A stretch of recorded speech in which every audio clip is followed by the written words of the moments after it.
It's Mental Health Chat Monday, the brand new version, honey.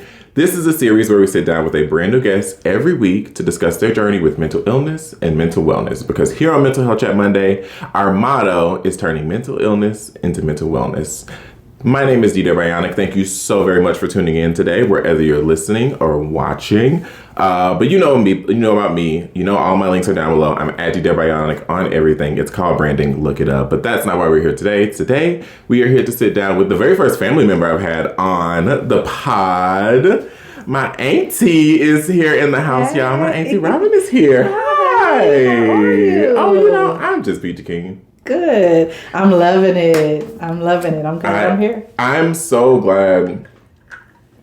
I thought about doing a season of just family, but I don't want to tie myself to anything. But I'm glad you reached out to me and wanted to be on the podcast. Because I was like, I don't know who to ask. It's an interesting thing. Everything that I'm learning about the guests that I've had on the podcast. So I can't wait to talk to you about your story and your journey and everything that's happening. Absolutely. So I start this, actually introduce yourself to the people, let everybody know. I obviously already told you my auntie, but tell them who you are, tell them about yourself. Okay. This is my first time doing a pod, so forgive me. But I'm Robin Varner. I'm Darius's auntie. My brother Derek is Papa, of course. And I am just excited to be here. I am a mother of 5, grandmother of 7.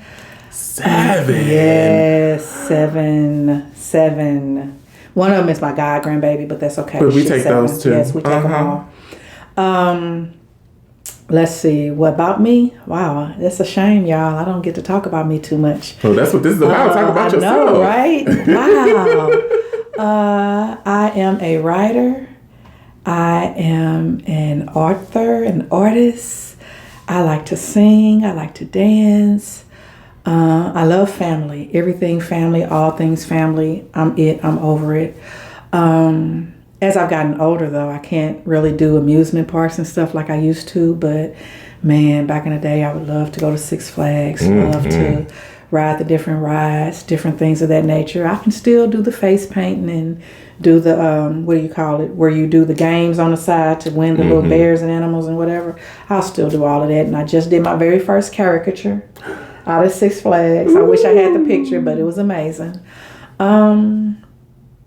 I just like life and I like family. I like all things family. I like for people to be loved, feel loved, embrace loved, be open, be free. You know, I love my nephew because he's so open and free, and I love that about him so much, I promise. Because people just need to be true to themselves. You know, people are always saying, be your authentic self. But, yeah, I like when people are true to themselves. Yeah. And then that's your authentic self. That I can appreciate. So I feel like a lot of times when people say be your authentic self, they want you to be what they think your authentic self is. I agree. We don't do so I'll chat more about me later as it come up, because as you can tell, I have no practice in talking about myself, but that's okay. We're gonna get better. We're gonna unlock that for you, because I love to talk about myself. I don't know if y'all know, but I would talk about me all day long. Good. One of the first things I learned a couple years ago, I was signed with a modeling agency, or a modeling and talent agency. Okay. Did a couple commercials, did some really fun stuff with them. Great people. West Model and Talent Management. If you're in St. Louis and you're looking for representation. Fabulous people to work with. Very, very nice. Very sweet. I remember right before I stepped away, so after the pandemic, I was like already at this place where I didn't want to act anymore. And I didn't think that necessarily translated to not wanting to do film, because like film and theater are completely different beasts. Okay. And of course, 2020 happened, and we all had time to sit back and think about the things we wanted to do with our lives. And I was like, you know what? I don't think I'm fulfilled by this anymore. So earlier in the pandemic, my agent called me and was just like, hey, how are you? How are you feeling? I know that this is a hard time for everybody. Here's where I'm at. And like, I was not expecting it. She was like, I'm just going through the roster of all our talent and calling everybody to check on them, because I know as artists, it's hard when you're not working, and it's hard. You know, this whole thing is hard. We're all locked at home. And we had like a 30-minute conversation just about mental health. Interesting. And so I highly recommend them to anybody if you're looking for a talent agency. But beside that, one of the first things I learned when I signed on with them, I did this modeling and acting class, and she was like, you're the product. Like, you physically are the product. So you have to know how to sell yourself. You have to know how to talk about yourself. So I was like, okay. So I took that into my life, and now... You're all pro. Look, I sit down to talk about myself all day long.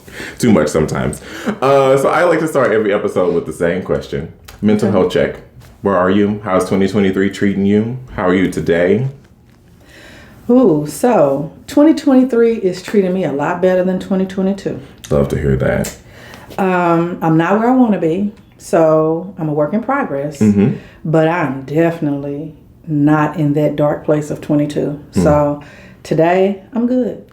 Good. I'm good. Good. I feel like 2022 was a harder year for people than 2020 was. And a lot of it probably has to deal with, and I can't speak for you, we'll talk about it a little later, but coming out of the pandemic and like realizing that things are different has been hard. It's been a hard adjustment. I work in a restaurant. It's been a hard adjustment for people to just be like, not go back to normal, because I think some things that changed needed to change.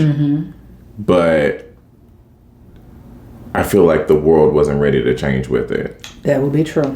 And we're still working out those kinks. So let's get a little bit into talking about you. So first question. Have you ever been diagnosed with a mental illness? If you're comfortable talking about it, or if not, do you feel like you have had symptoms or anything of that nature? To answer your question, yes. I've actually had several diagnoses. The first one came early on. I was diagnosed with anorexia. I was probably about 12 or 13. Oh my God. It was a very stressful time for a teenager. So when these kids are walking around talking about their stress, yeah, it's real. Yeah. It's real. It really is. So I was diagnosed with anorexia. It was hard for me because then when I got to 17 and got pregnant, I was 100 pounds pregnant. And the doctors made a conversation with me and they said, hey, if you don't gain some weight, you're going to lose your baby. And it was like, oh my God, I don't want to lose my baby, but I didn't know how to gain weight, you know? And then I had really bad morning sickness. Oh my God. I had morning sickness like for 6 months, 7 months. I had really all day sickness because it was not just in the morning. And that was really a struggle. And so it was hard because back then, you're talking about 1985. It's not like it is in 2023. No. So people were like, ain't nothing wrong with you. You just need to eat, you know. You're not sick. Suck it up. Toughen up. And it's like, wait, no, this is real. I can't function. Yeah. I can't get out of bed. I couldn't smell air. I couldn't eat anything. When I drank water, I'm gonna tell you, it was so bad, I couldn't stand my own saliva in my mouth. Oh my God. Every time I was spitting. I was like, oh, this is not life. This can't be. And the doctor, he said, hey, you know what? You're really at a critical point. We're about to put you in the hospital. We can't have you're not going to carry the baby. You're going to lose the baby because you're dehydrated. You know, so not eating and drinking also created other problems. You're dehydrated. You're not nourished. You're anemic. You got all of these issues. And now, you know, and you were anorexic. So, yeah. And they were like, well, we're going to give this pill. Didn't work. We're going to give that shot. Didn't work. We're going to do this thing. Didn't work. Nothing worked. Nothing worked. I can safely say, well, I'll go with the diagnosis first. So that was that. That was back when I was between 12 and 17. I was diagnosed with anorexia. I entered into therapy because I was really concerned about myself. And by the time I delivered, I was 126 pounds. Okay. And that was it. When they say you was all stomach, that's all I had. I didn't have. You look at me from the back, you couldn't tell I was pregnant. You turn around and see me from the front, just a little pooch called a belly, and that was it. fast forward a couple of years, I was a victim of a date rape situation, and I got pregnant for the second time. And so it sent me into a deep abyss of, I don't even know what you want to call it, but the doctors diagnosed it as PTSD / trauma / depression type of thing. So I was like, okay, fine. What do we do to fix it? Went back in therapy for the second time. That was probably a harder pill to swallow because I didn't want to accept at that point that I was in this place again. I was no longer anorexic. In fact, that pregnancy was probably one of the most healthiest pregnancies that I had. I was able to eat. I was able to drink. I was able to move around. I was gaining weight. Life was great, except for that one little part where it wasn't so great how I conceived. So that was the second time. So now you have depression, and first you have anorexia. Then now you have some PTSD with the trauma, and now you have depression. So, okay, fine. Life goes on, and I'm a single parent trying to make it happen, going on with life, and here we go. I get pregnant again with Maya, my first daughter. And that was just a lot going on during that time because I honestly didn't want a little girl. Because my drawback was, I don't want her to be like me. I felt like I was so tainted and so damaged and so less than. I just didn't want her to be like me. So I felt like, to me, I was doing the world a disservice by carrying a daughter. And I really, really struggled. Like in that pregnancy, I struggled. And it was weird because I would go to the doctors, and you're talking about back in the 90s.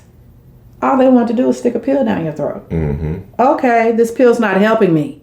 I'm not crazy, but I didn't know what I needed. I didn't know how to really advocate for myself. I didn't know how to say what I needed because I didn't work in the mental health field, so I don't know what I need. Right. I'm just going to the doctor thinking, this is where I'm supposed to go. This is where I'm supposed to be. These are the things I'm supposed to say. And doctor, you need to do some things, so help me. Didn't help me. So I went back into therapy again, and I was diagnosed with depression and general anxiety disorder. And I knew why, because I didn't want to bring a girl into the world. I knew why I was anxious about it. I wanted to be a good parent, but I didn't know how to be that because of what I felt about myself. You're talking about a young kid who pretty much were raised by their siblings. Parents, for whatever the reason, weren't available. Mom, dad weren't available. I went through this really bad place of not wanting to have this daughter to bring into this world because I didn't want her to have my experiences. You're talking about somebody who, as a young kid, was teased and taunted because I had emotion, because I showed emotion. But I don't want to get ahead of myself. Let's get with the diagnosis. Let's get through that first. We'll get to the other stuff. Hopefully I won't forget. And so I'm about to have child 3, and the situation behind her conception wasn't all that great. It was someone that I thought I would build a future with, and that didn't work out.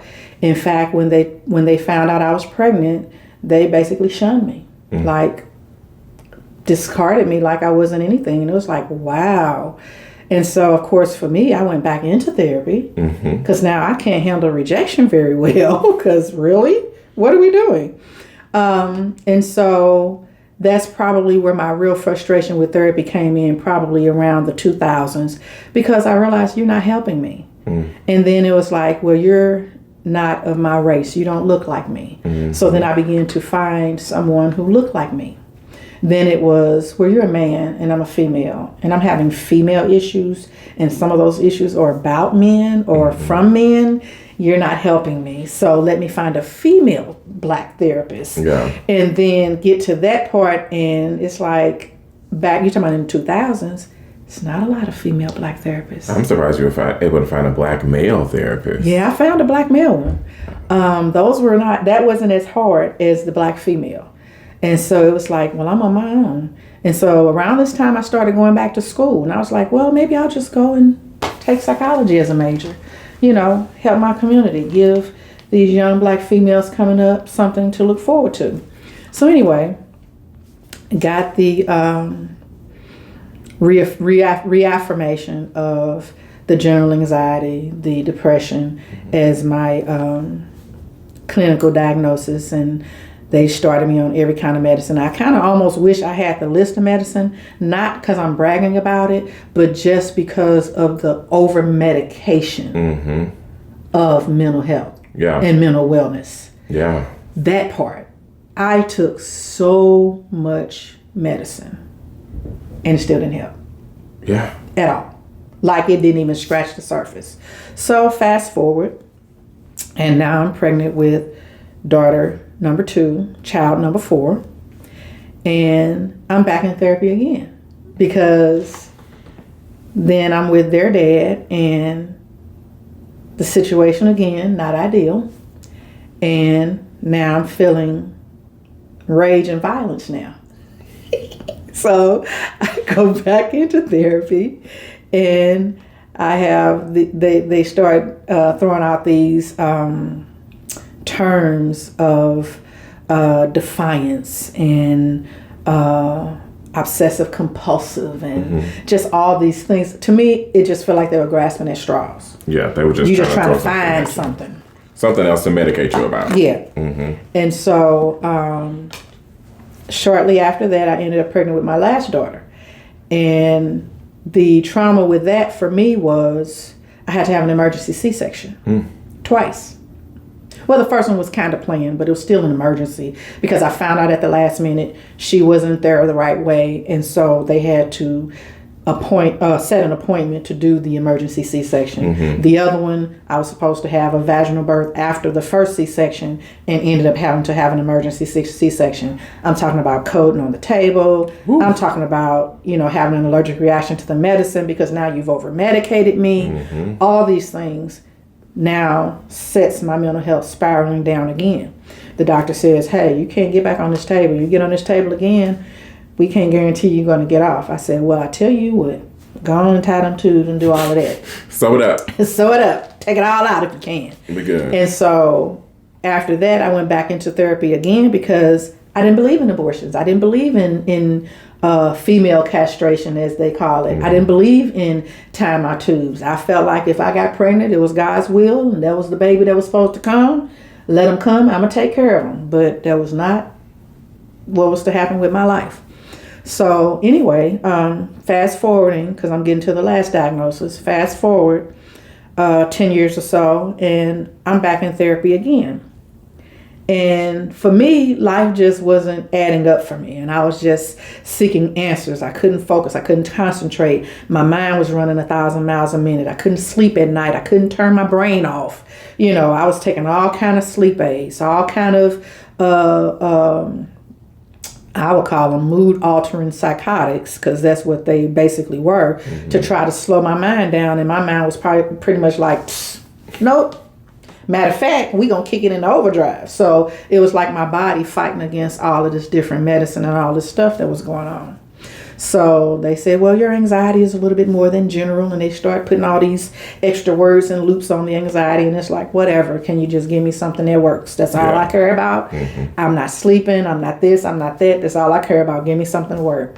So then, of course, you hit that glorious age of about 45, 47, and you go through the change of life. So menopause hits. And it's like right in the middle of all of this, or are you freaking serious? So go through all of that, which already doesn't help mental states when you're going through menopause.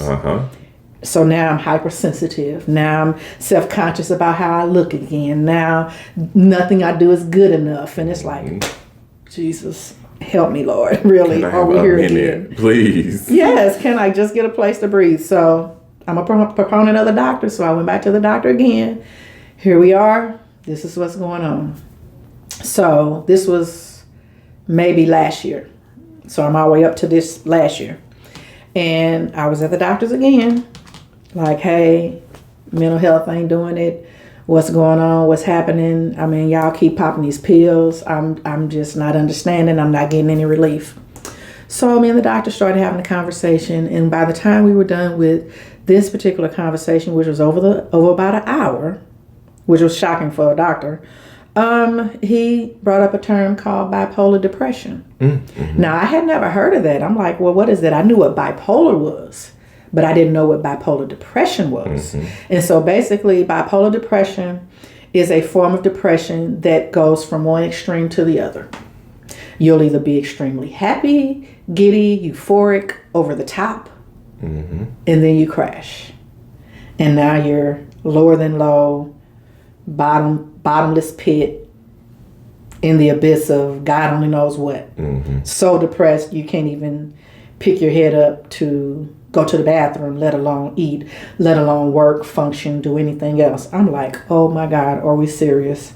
But as he began to talk about it and describe it, I began to identify. Oh, yeah. Like, that's how I feel. Yeah. Oh, is that what that was? Oh, wow. Seriously?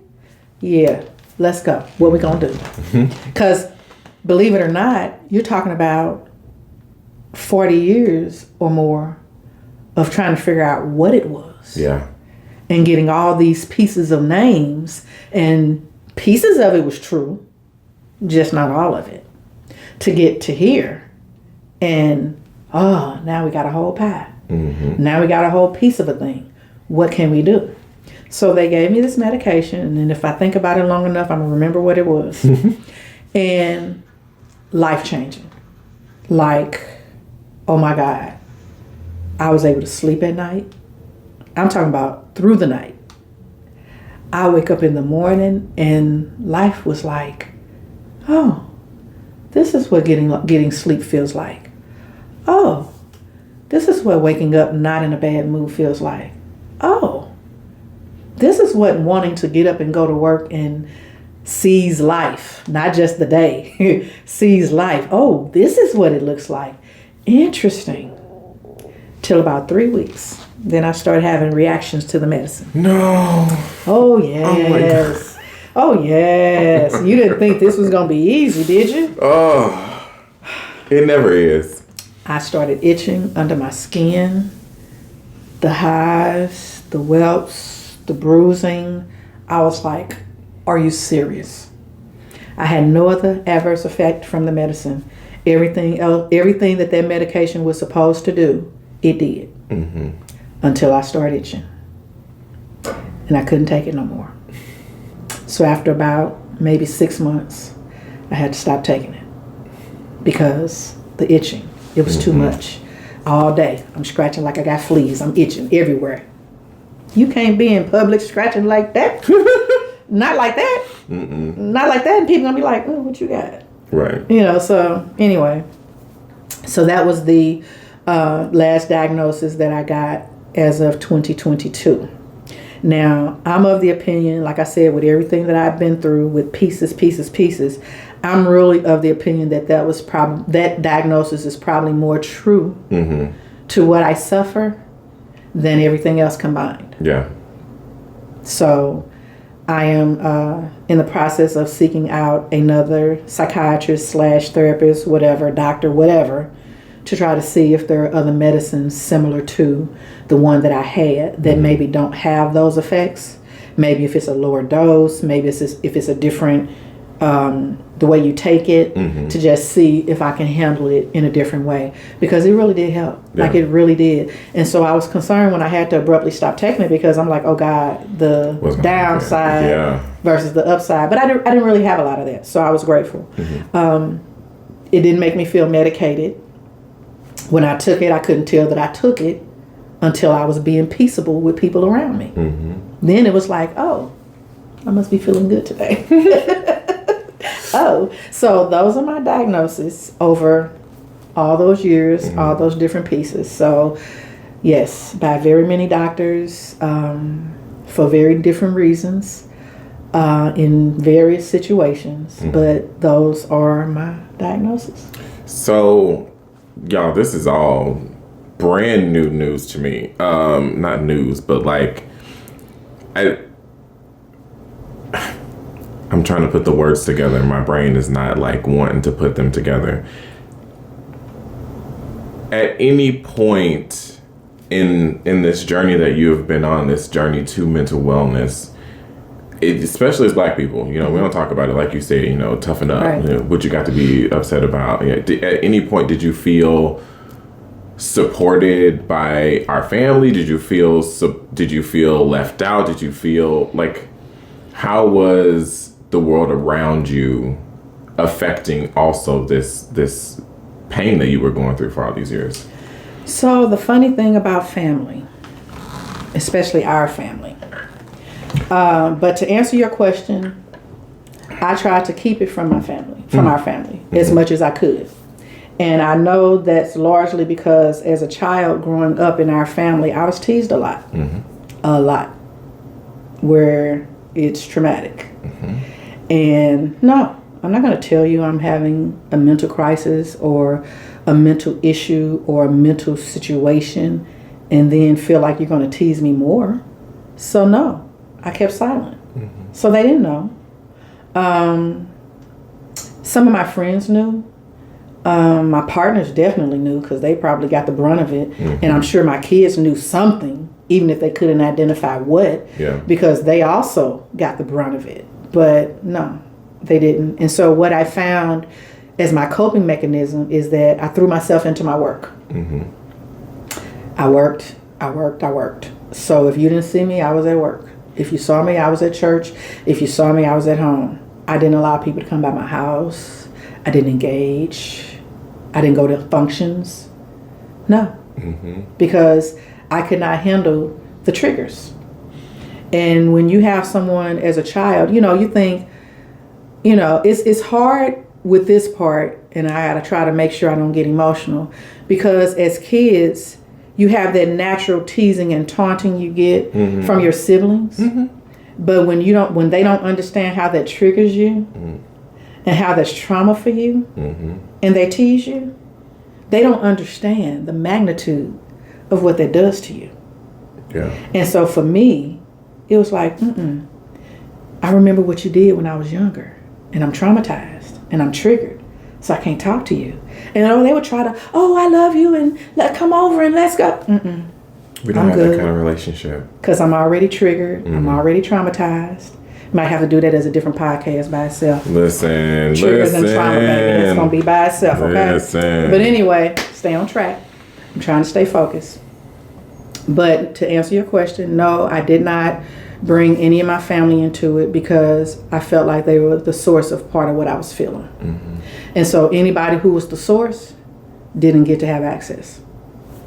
Just as simple as that. They didn't get to have access. And so to me, it was not embraced in the community because as a Black community, unfortunately, we look at mental illness and mental wellness and mental health as something we want to talk about, but not really. I can topically talk about it, but if I got to take that Band-Aid off and if I got to dig in that wound and clean it out, I don't want to talk about that. I just want to talk about, let's put a Band-Aid over it, and that's it. Sweep it under the rug. Keep on moving. Put it in the closet, and that's it. And so, no, I could not. I feel like my job suffered a lot because I was there, but I wasn't there. I was mentally checked out.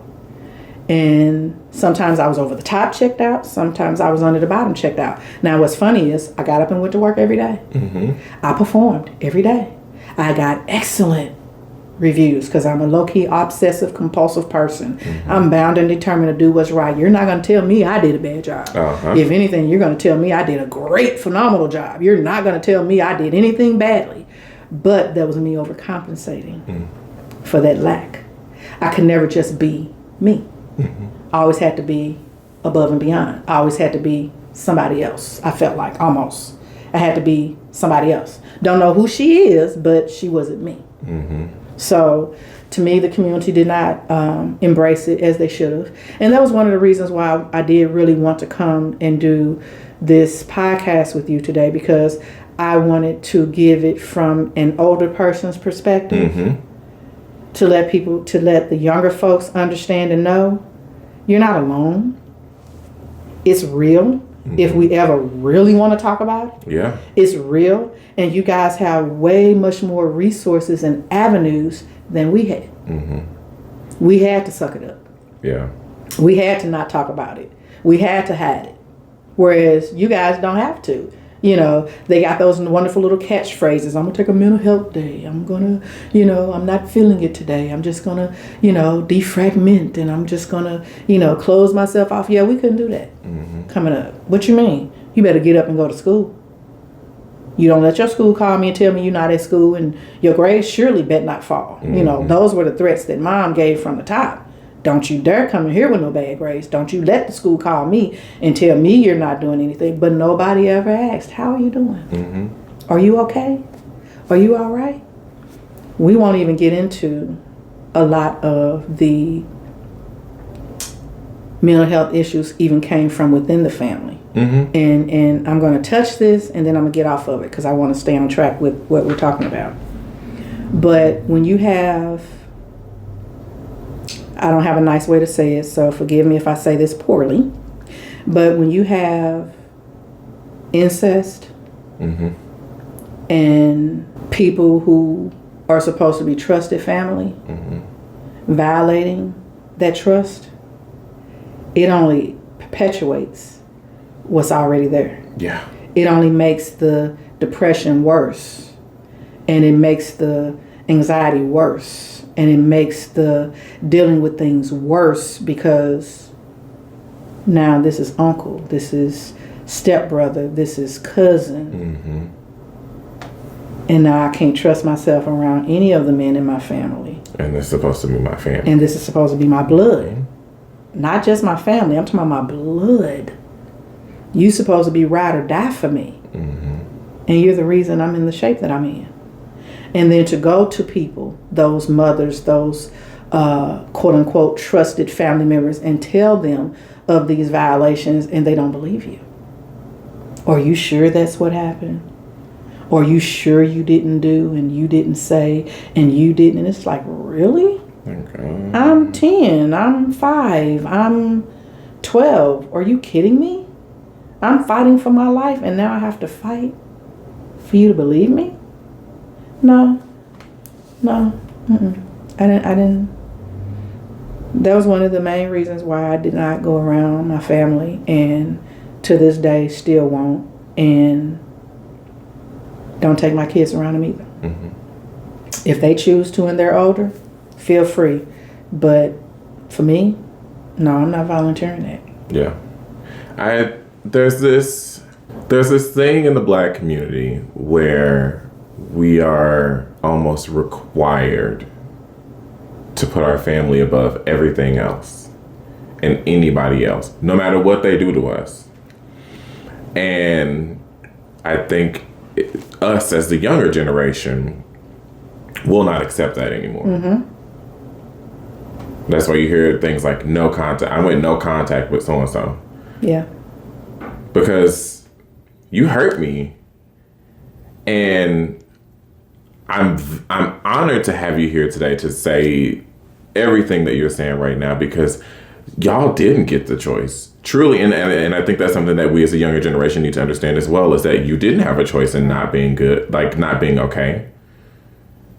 We can't put all of the blame on our parents because their parents were not even equipped. Right. But at the same time, we have to try as hard as we can to mend relationships if relationships have been broken. We have to try as hard as we can to impart that knowledge on our parents. I have these beautiful conversations with my mom all the time, and my mom never hurt me. Right. Like that's my peace. Right. But I've always been able to have those conversations with her. And, you know, our family is our family, and they are who they are. And there's a reason I don't really go around them either. You know, I have my select few that I carry very close to me, and, you know, that is what it is. But I think we need to not necessarily dead this idea, but we really need to understand that hurt people. Mm-hmm. But as the hurt person, I don't have to accept that you're hurt. Right. That's correct. It's not my place to accept your hurt. And that, I think pretty sure I had this conversation with a person on the podcast earlier. Like, you have been abused, you've been hurt, you have been torn apart, but that doesn't give you carte blanche to just do that to everybody else. That's right. It doesn't. And sorry, I can be here for you. I can help you to a point. Mm-hmm. And then I gotta let it go. Yeah. And it's not on me as the child in the situation to heal that. Right. Child, I didn't ask to be here. I didn't ask for any of it. Mm-hmm. But, some of our parents are beautiful, and they do everything they can, and they heal, and they grow, and they change, and they listen. Some of them don't. Right. And you have to leave them where they are. And you have to leave them where they are. That's the motto I've developed now. See people for where they are and leave them there. Mm-hmm. Mm-hmm. From a distance. Yes. What was that? What they say in that Medea play? That's the kind of stuff you watch from a distance. Yes. So I want to jump back a little bit. Okay. When you were introducing yourself, you talked about being a writer. And I knew this, but I didn't know the breadth of your writing past your present. Where are you with that journey, and how has your journey to mental health and wellness affected that? Because trust me, I know how it's affected mine, so I know it is probably. So initially, the writings were from experience. Mm-hmm. I'm hurt, so I'm going to vent. I'm going to write. That was my therapy. Let me write what I feel. Mm-hmm. And my daughter doesn't know this part, but I had some very graphic poems that were reflective of those abuses and those traumas.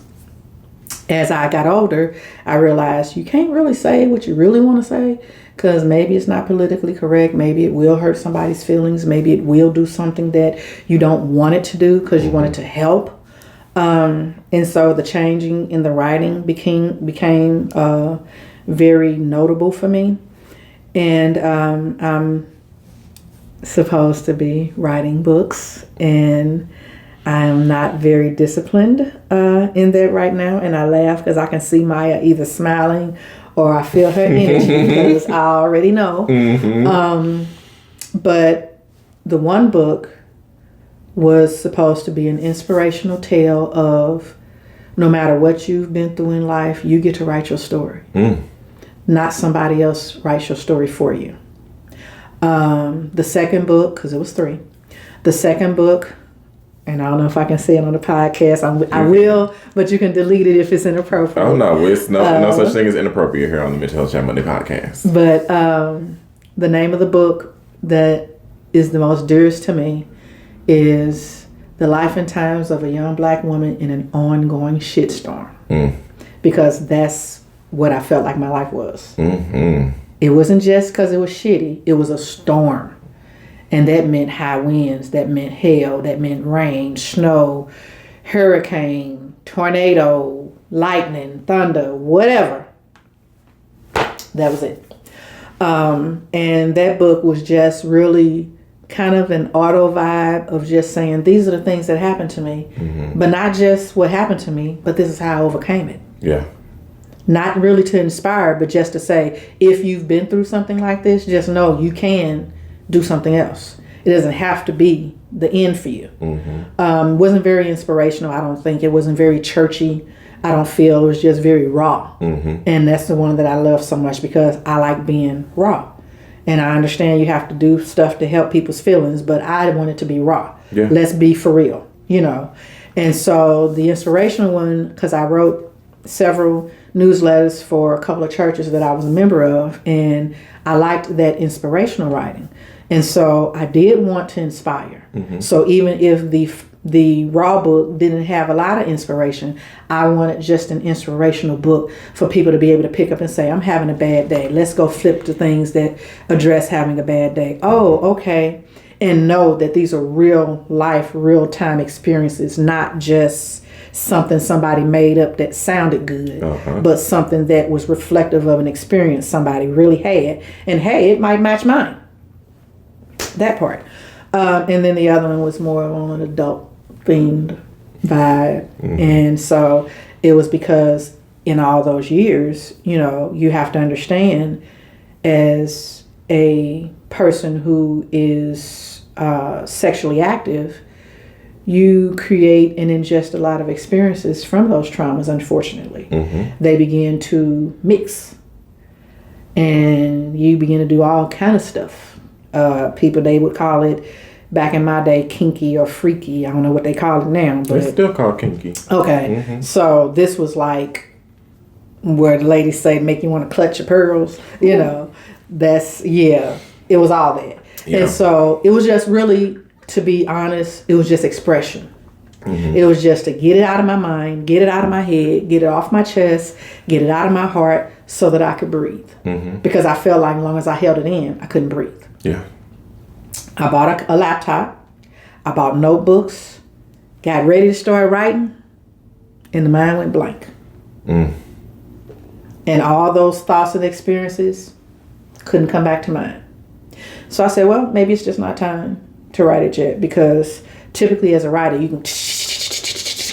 and you're going and it's like fire off your fingers. But... And it wasn't writer's block because I know the story. Right. You have the stories already. I am the story. Yeah. So it wasn't like I had to come up with it, but I couldn't make that connection. So I've enlisted my daughter and another friend of mine to help me kind of pull it out of me, because for me, this is the hard part of therapy that a lot of people don't talk about either. Therapy is not just work, but it's labor intensive. And so that means you could be writing about something and you got to cry. You can be writing about something and you're angry all over again like it just happened. You can be writing about something and you're traumatized all over again. And I just think psychologically in my mind is saying, no, I don't want to go back down that rabbit hole. Because my concern is if I go down there, am I going to get stuck? Am I going to get back out? And I don't feel like I will. So I've been avoiding it like the plague. So that's the first time she's really heard that. But I've been avoiding it like the plague because... it's a good story and everything, and it's good for reading and everything, but it also puts a transparency on me that am I really ready for people to know that about me, to know those things, because guess what they're going to do? People are people, so guess what they're going to do? They're going to judge. I don't want to be judged. I had enough of that already. Yeah. So, but anyway, I digress. It's a work in process. I'm really fighting myself this year and last year to just start putting pen to paper. I had a author who has his own publishing company reach out to me several times and say, hey, come on, let's go. I want to write your story. And it's like, no. What you mean? You want to write my story? You're not going to write my story. You can't write. Yeah. You know, and so I don't even, you know, and he was like, tell me a number. Make me an offer. And it's like, you stopped me at writing my story. You can't write my story. And so I'm stuck where I am presently, just trying to figure out how to begin it without going down that rabbit hole, even just a little bit. And what's funny is that one year when I was in college, we had to do kind of an autobiography. And that's where the title came from. And I started writing this paper and I did like 20, 30 pages and she only wanted 10. By the time she got done with that story, she had tears in her eyes. She's calling me. She's like, I'm giving you an A-. And I was like, what? Why the heck you giving me an A-? She said, because you didn't finish. Lady. Are you serious? Where that teacher at? Where's she at? Where that professor at? We need to bring her back. I don't know. Margaret Hahn. That was her. She was the sociology teacher that actually wrote the book for the class. Yeah. So I was like, I didn't realize I needed to finish. I thought you wanted to work, and I gave you what you asked for. You said in autobiography, my life is ongoing, so where do I stop? Well, yeah. But anyway, you know, it's really funny that you bring that up, because I wrote my autobiography, My Infinite Sadness, and posted hanging on the wall right there. Look at it every time I do one of these. Okay. And when I originally wrote the story, it ended in me ending, and in a way, I wrote it that way because, you know, my big thing was when I was sending it out to all my writer friends, all my playwright friends, be like, read this and tell me what you think. And you know, every single one of it was kind of the same thing. This is beautiful, but you can't end it this way. And I'm like, but it doesn't always happen. And, you know, it doesn't always have a beautiful ending. Sometimes things are bad. Sometimes it ends in a bad way. And they're like, this is your autobiography. And loosely, but this is your autobiography. You know, your story didn't end like that. And I'm like, okay. I see what you're saying. I see it. No, my story didn't end that way, but it almost did. And they're like, but it didn't. Yeah. So it's funny that you bring up that block, because I on the other side of it, speaking from the other side of it, it is so beautifully cathartic to see it finished. Yeah. And you know, I'm fortunate enough to have produced this 3 times now, and hopefully more times in the future, and hopefully turn it into a film. Is really, really what I want to do with it. But it was a release that I never knew I needed until the end of opening night. Wow. And I watched this show take place, and I put myself, you know, I'm leading up to it, I was proud that I had finished it. I was proud that I was directing it, and I was proud that I was producing it out of my own pocket, and that I was proud of my team and every single person involved in making it what it was. But at the end of opening night, I was proud of myself for being able to tell that story. Okay. And to tell it without tears, even with tears, there were some tears, because I definitely cry every time there's certain parts of the play that I'm like, whew, I can't get through this. I can't make it through this, and just thinking about it makes me want to cry.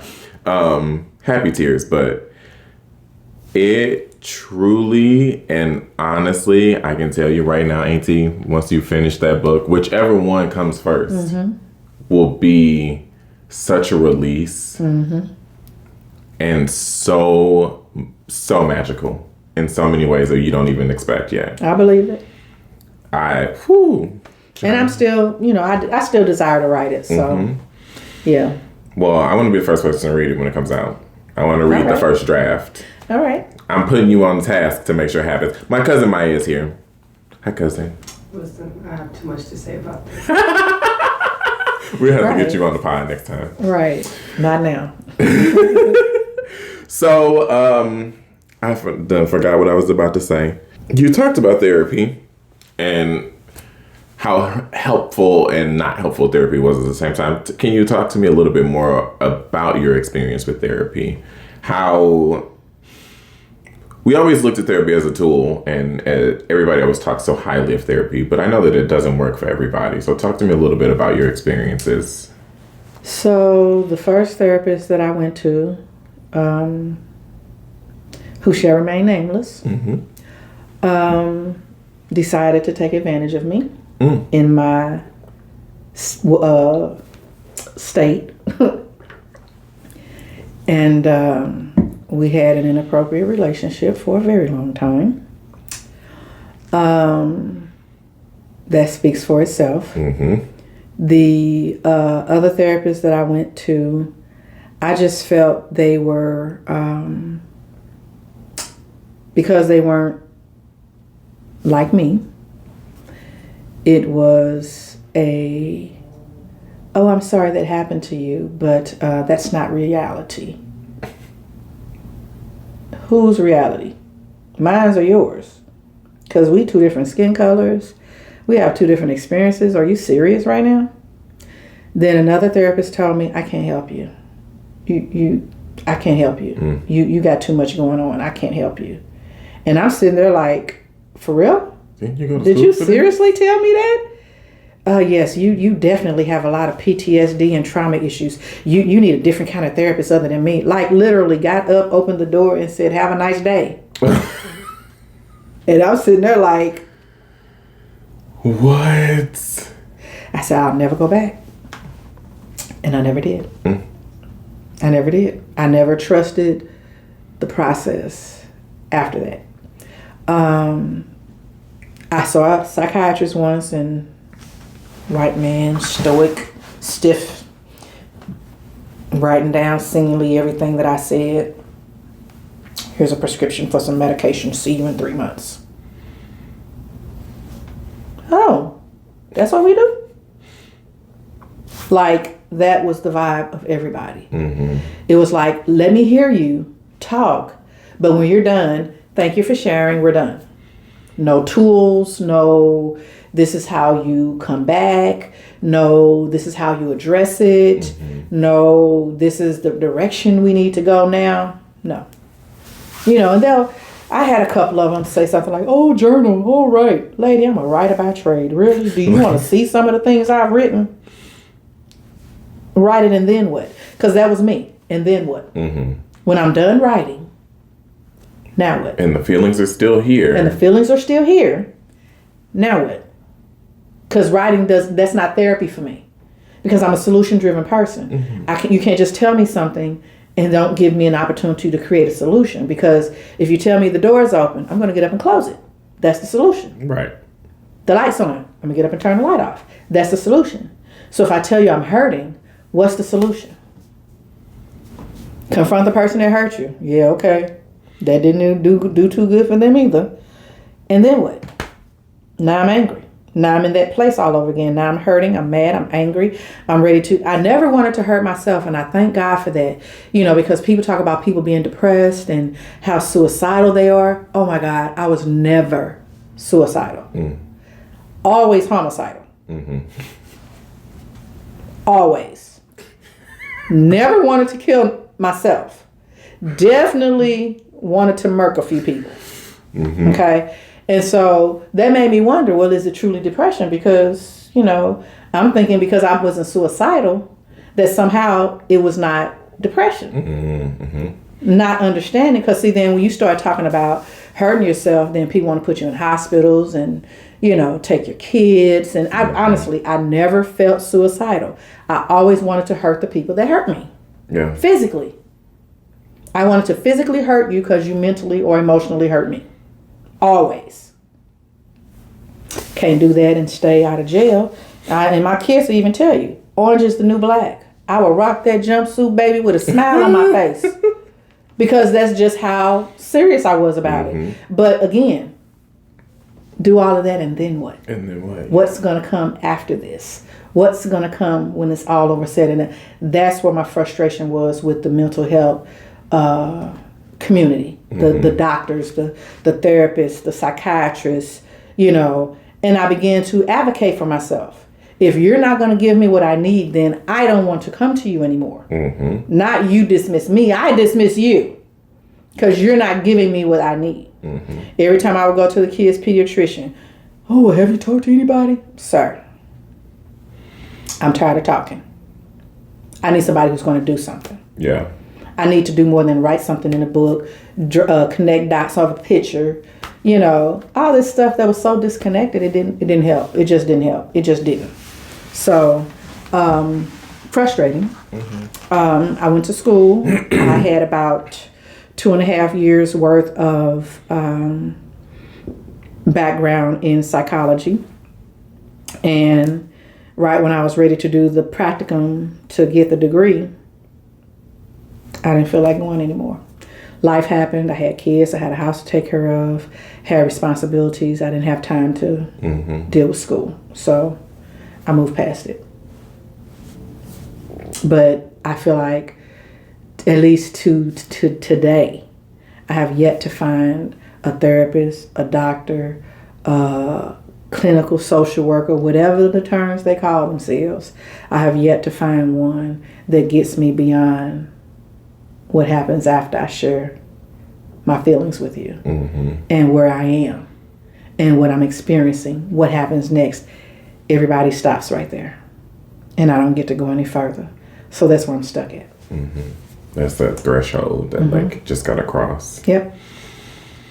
Well, I have to have something to cross too. Mm-hmm. It's not just enough for me to cross it. I have to have somebody being able to say, okay, now we're here, let's go here. I don't get that next. I don't get okay, let's go here. Let's graduate from where we are. I don't get that next. So I just deal with it or not. Sometimes you just got to let it go. Yeah. And that's pretty much what I've done in terms of therapy and psychiatry. I've just pretty much let it go. I recently signed up for, what is it, like BetterHelp or something? And I definitely have probably needed a therapist for a while just to deal with my own trauma and things that happened in the past. But I've done so much healing through art that I'm like, I think I've said it on almost every episode, I feel healed enough to help heal other people now. Like, I'm like, in this really, though this week has been a really cloudy week for me and my mental health has been kind of like, but it's not as bad as it has been. Mm-hmm.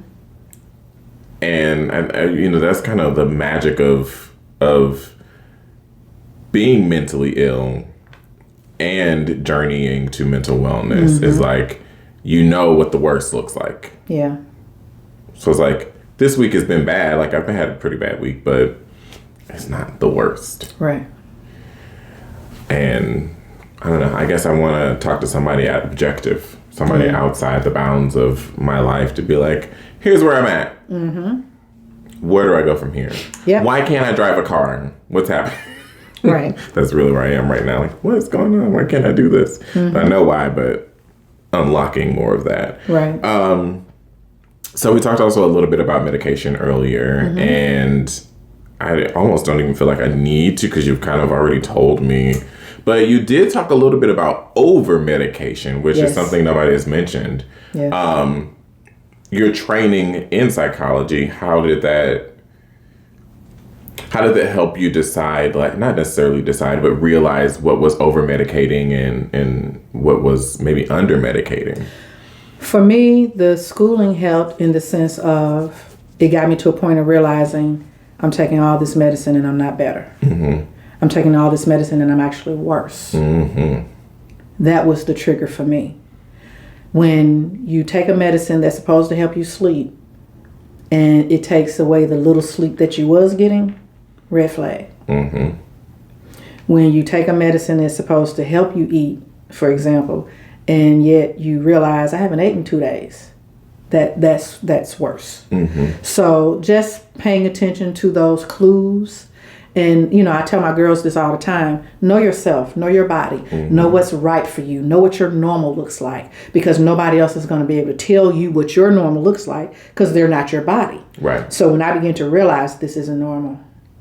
This isn't normal. That's when it was alert for me. Mm-hmm. Not somebody else saying, you tripping. What's wrong with you? Not somebody else saying, oh, we don't want to be around you. What's wrong with you? Oh, we're afraid of you. What's wrong with you? Didn't get any of that. Mm-hmm. It was me waking up in the morning realizing I haven't been to sleep in 3 days.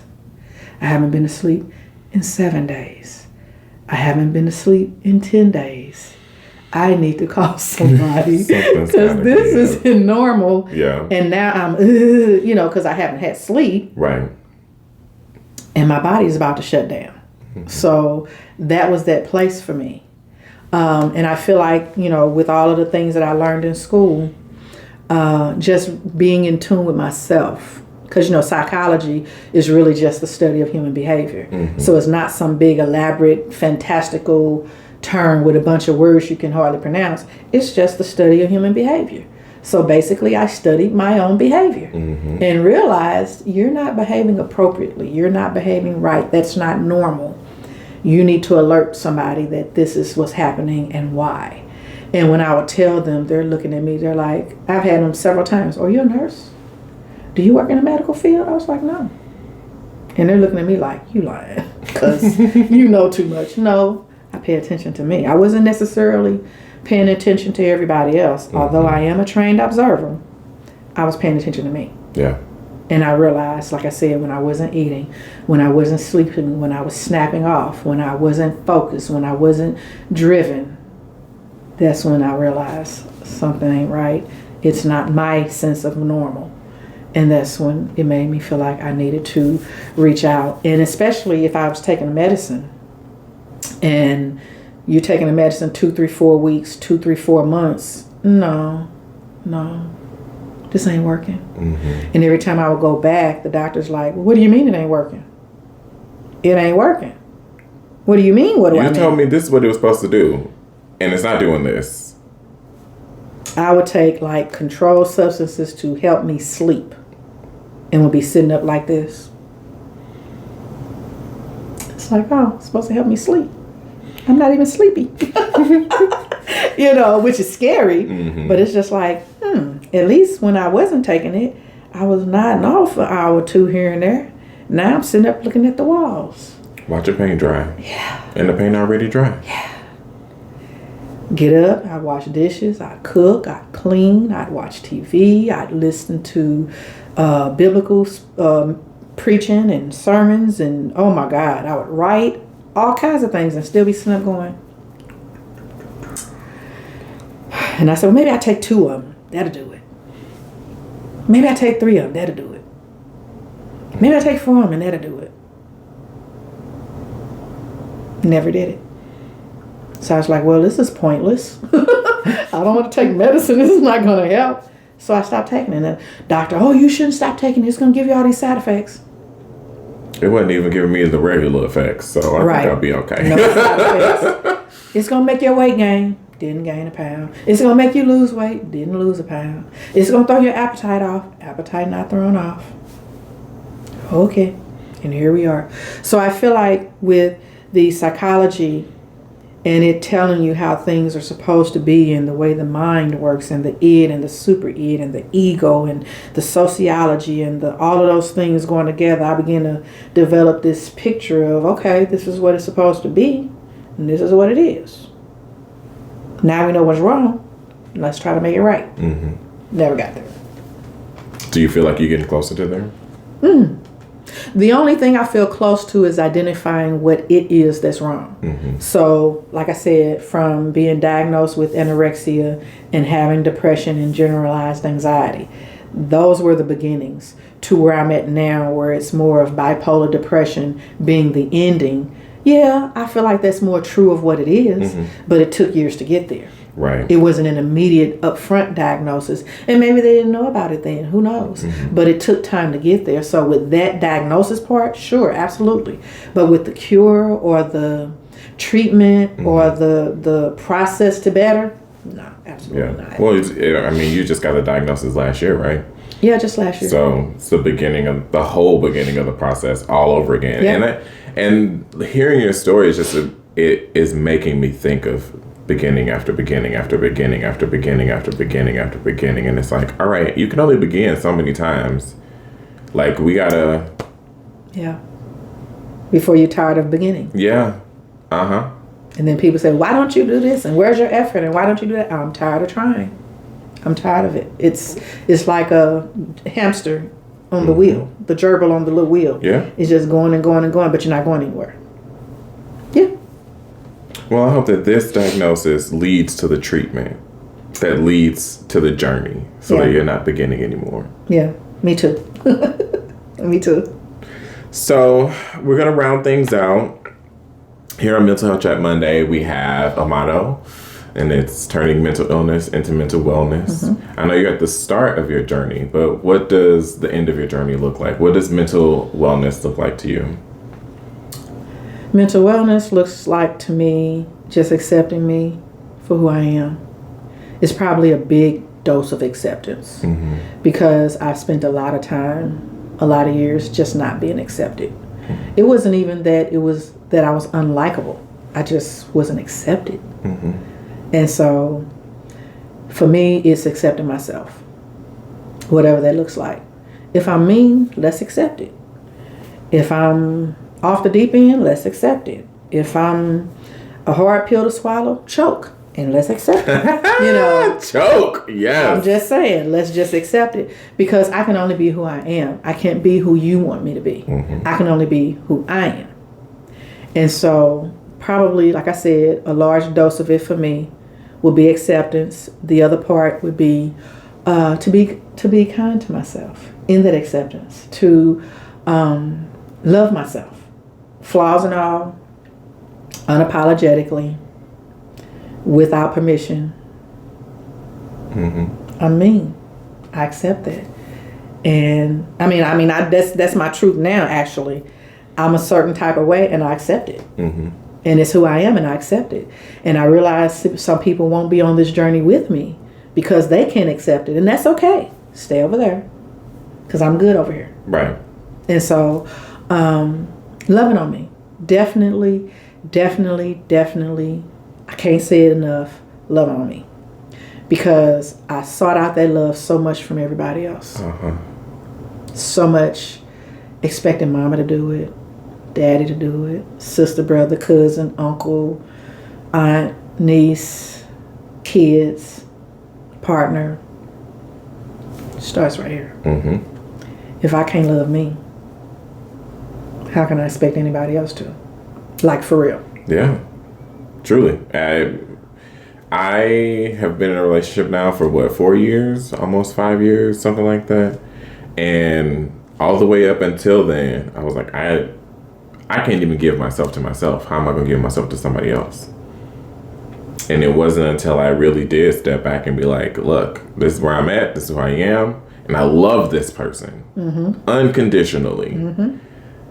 That my person walked into my life, literally just walked in. And every day I feel like I discover something new about myself, or I accept a new thing about myself, or unapologetically do something that I wouldn't have done before, that I was too afraid to do, that I was too, it unlocks so many things. And so that would probably be the biggest things for me, is just that acceptance and that self-love. And then, which this is a kind of a thing in my book as well, what I'm about to say last. Last but certainly not leastly.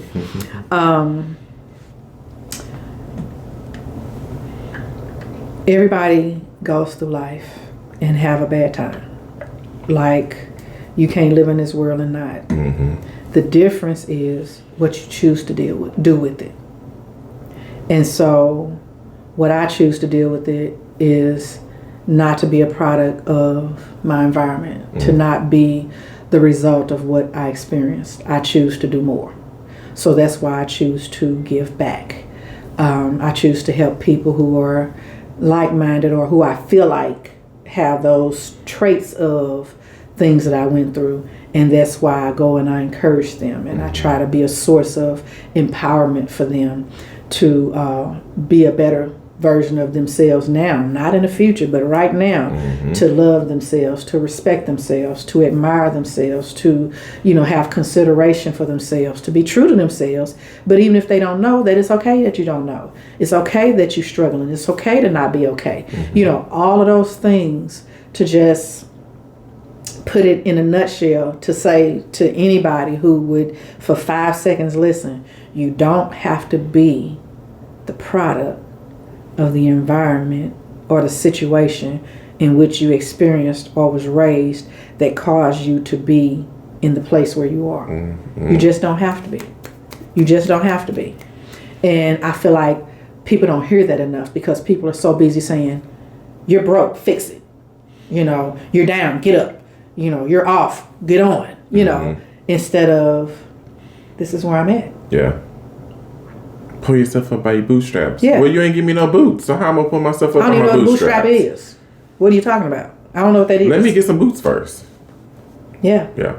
And then you get the boots and they don't have straps, and you're like, well, what's the straps they talking about? Right. I don't understand. I got boots. So that's probably over the top, encompassing in everything, is that I just want people to realize that no matter what it is they're going through, no matter how it makes you feel, no matter how debilitating and disabling it is, you can begin again. You can live again. There is something after this. And I have a partner in my life now who he loves on me. He caters to me a lot. He loves my girls. He just has turned my life around, for lack of a better word. And we've been together almost 17 years. And I'm just sitting up like, I don't even know how you still with me. But he loved me when my hair was braided to the back. He loved me when I had a nappy afro. He loved my locks. He really gave me what true acceptance is supposed to look like. And I think that's probably something that I didn't mention before that I probably could mention now, that I think everybody would have to remember and want to think about as well. Sometimes the solution is you modeling something that you see in somebody else. You know, he showed me what true acceptance was by accepting me. Then I, in turn, am able to accept more because he showed me how to do it. He gave me those little tidbits of tools to use to accept. You know, my daughter, bless her heart, Maya, she has been the most lovingest child I ever gave birth to, Jesus. She came out just wanting to hug everybody, just wanting to hug the world. And I feel like that was God's way of saying, I'm going to give you somebody that's going to help you navigate in these places where you don't feel loved every time that little girl runs up to you and hug you. She didn't have to say she loved me, but she does. But just her excitement and her, oh my God, mommy, you know, made me feel like I was the most important person in the room. And through her, I was able to say, well, maybe I do matter. You know, maybe somebody does love me. Maybe it's not all that bad. Maybe I can get through this. Because you take people and they give you just little pieces of themselves and you realize, oh, that's what that looks like. Okay. I can give it that. Yeah, I can give it that. And she'll tell you right now, I still don't do the hugs too good. But I'm accepting because I know what they mean. I know what they mean. And then even when we're on the phone, I love you, mommy. And sometimes I hang up and she'll, you didn't tell me you love me. And it's like, literally, oh my God, I'm so sorry. Literally, I did that to my mom the other day. We were on the phone. I said, I love you, Mom. And she hung up. Yeah. Excuse me, ma'am, you didn't say you love me when you hung up the phone. She was like, I thought you hung up on me. Yeah. Since when do we hang up phones without saying I love you? Yeah. Yeah. Love you, Mom. Yeah. Okay. Now we can hang up. And so, for me, and she doesn't know this. I don't know if I told her. I probably did. I've said so much. Because I try. One of the things, we didn't talk about this. Jesus, I hate talking so much. We've been so long. One of the things that I really wanted to stress was that for me, I decided that the silence was going to stop with me. I wasn't going to hide. Whatever version of truth my parents had to do because of the way they were raised, you know, I grew up in an age where you don't ask, you don't tell. Kids were seen and not heard. You know, kids don't be a part of grown folks' conversations. I decided that was going to end with my kids. We talk about everything. Probably some things they don't want to talk about, but they're going to say, my mama said that, oh God, and she embarrassed me, she made me feel bad. But I wanted them to have a freedom. If you're hurting, tell me you're hurting. Yeah. Even if I don't understand, even if we argue, don't bottle that in. For me, I bottled it in for so long, not knowing what it was. And so that's something that I really, really, really, really, really want people to get into their head. Now, it doesn't mean you just go rattling off all kind of random things to people just because you can share a conversation. I'm talking about truly. When it's a situation, if somebody hurts you, say something, and you keep saying something till somebody listen. You don't just stop talking because somebody don't believe you, or they blow it off, or they feel some type of way about it, or because it's their husband, or because it's their brother, or because it's their son or daughter that they choose to not deal with it. No, it's wrong, and it's never going to be right. So I try to give them that power. Talk to me. Let's have a conversation. Yeah. Let it stop with me. Even simple as these are my mental illnesses. Even simple as this is my medical history. Even simple as you're my POA. You know, simple things that people don't think about until that situation comes, and now you got to figure out what you're gonna do. Right. No, I'm telling you up front, this is what we need to do. This is how it needs to be handled. This is what's going on. And to have that freedom of, no, I told somebody. I didn't keep it to myself. I didn't hide behind it again. And again, like I said, they may feel sometimes like, oh, mama, I'm not going to ever use that. I don't care nothing about that. But maybe somewhere as they grow older, in the back of their mind, it's going to hit and say, you know what? Now I appreciate why my mama shared this with me. Now it makes sense why I was witnessing this. Now it has value. You will. Because you have to understand, everything you hear and everything that's said and told to you, it might not have value when you get it at 5. In the moment. It might not have value when you get to 15. It may not have value till you get to 25 and 30. Listen, I'm sitting here at 30, and trust me. Then it comes back and go, oh yeah. Now it makes sense. The biggest thing I've learned and take away from it all is that I'm just so much more than anything that I've experienced. So to love me, to accept me, to embrace me, and to share a better version of me with my kids, that is the wellness plateau. That's the end of it. It doesn't take away or change what happened. It just means that what happened doesn't define who I am. And that makes me mentally well. Because of all that I've been through, most people would look at me and would not have a clue that I have any issues. That's also why I wanted to kind of come out here and burn the stigma of what a person who's mentally unwell, what they look like. Because it ain't who you think. I get it all. My chiropractor just the other day, I was talking to him about my mental, my mental illnesses, and he was like, "I would never know."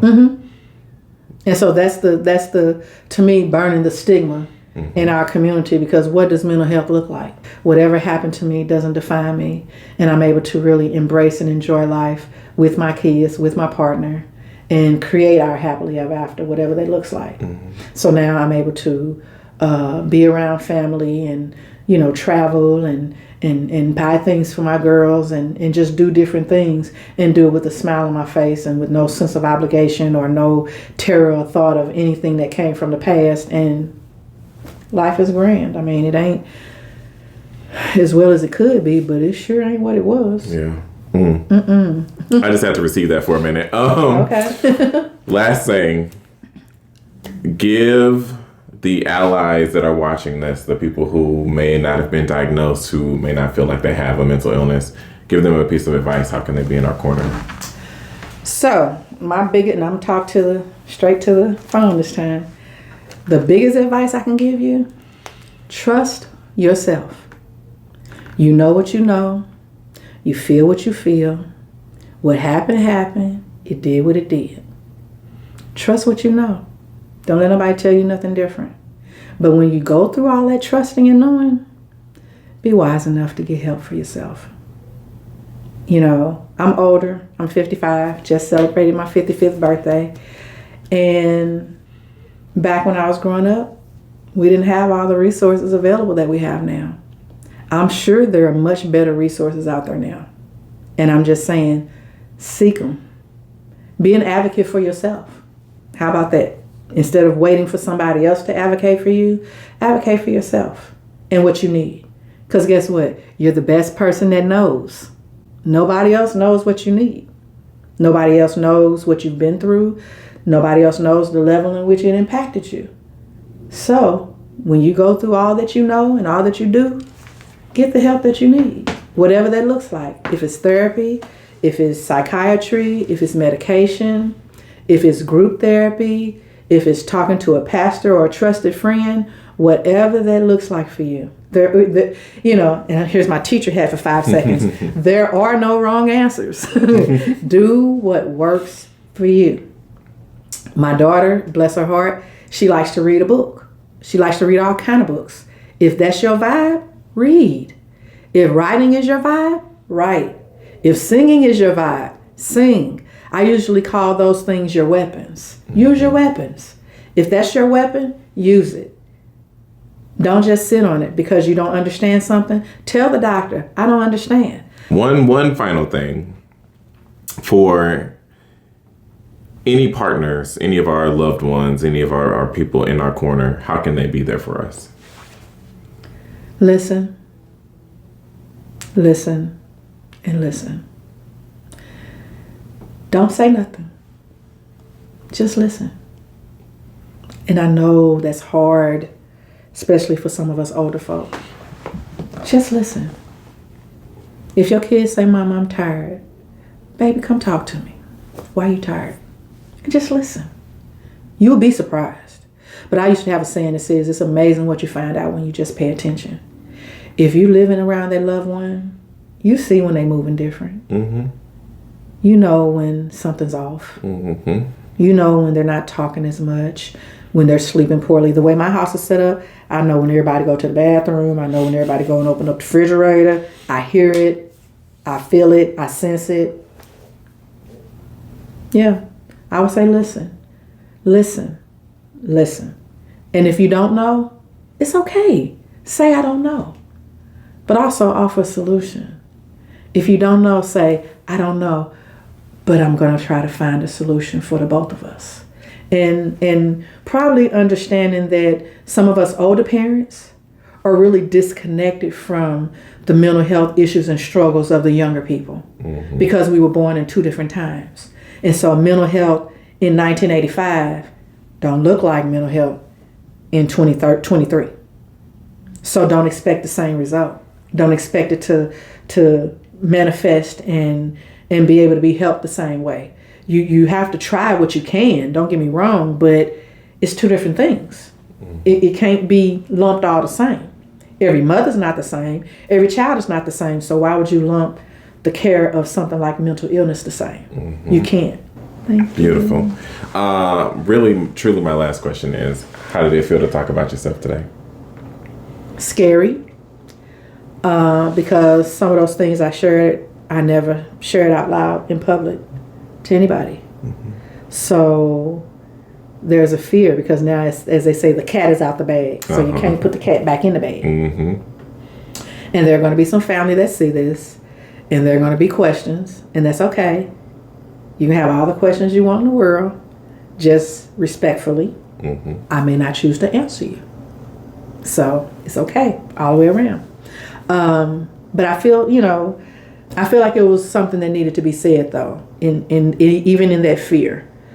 Because I'm just crazy enough to believe, even if I'm afraid, I'm going to say it anyway. Me too. Because what you going to do? What you going to do? But really, seriously, I felt like it was something that needed to be said because I really want people to be better. And not my version of better, but just what better looks like for you. And we just can't be better holding secrets. We can't be better holding grudges. We can't be better holding animosities. We can't be better not dealing with, as they call it, the elephant in the room. We were just going to be honest and really deal with life for real. Like for real. So, I hope something that I said helped somebody. If nothing else, to make you think. If nothing else, to make you feel maybe differently about the next person that you may encounter that has an issue or something that you think is off or different or not quote unquote normal. Because really, what's normal? Really, what's normal? And just be kind to one another. Because we only get one life to live. And we don't know how our days are numbered. And I would just never want somebody to come across my path and feel like I didn't give them love that they deserved, that they needed, that was necessary for them to want to continue. No, I'm not perfect. Never said I was. But I just want people to feel like when they come around me, that they matter. That is truly and honestly the only way we're ever going to heal is being open. Auntie, thank you for being here today. Thank you for coming. Welcome. It's so good to see you. Yes. I'm so glad I got to see you gotta today. give me a hug. Of course. I love this. I love you so much. Yes. Anytime. Ooh, my I know knees. it was a lot. I know we said a lot. Oh, yeah. Probably even missed some places and some things, but that's okay. Anytime, feel free to ask me. I did have a conversation with my girls, Maya will tell you. And I said, if you all feel like that's something that you want to get on the podcast and talk about and share, I said, reach out, feel free. I'll make it happen. I'll help support it. Because I feel like really when you talk about mental illness and whatnot, there's no age. So I feel like it benefits to hear it from the young folks, from the middle-aged folk, from the older folk, because I feel like that's the only way people are really going to be able to understand it more and be able to deal with it, you know, fairly, like for real. Yeah. Thank you all so much for tuning in today.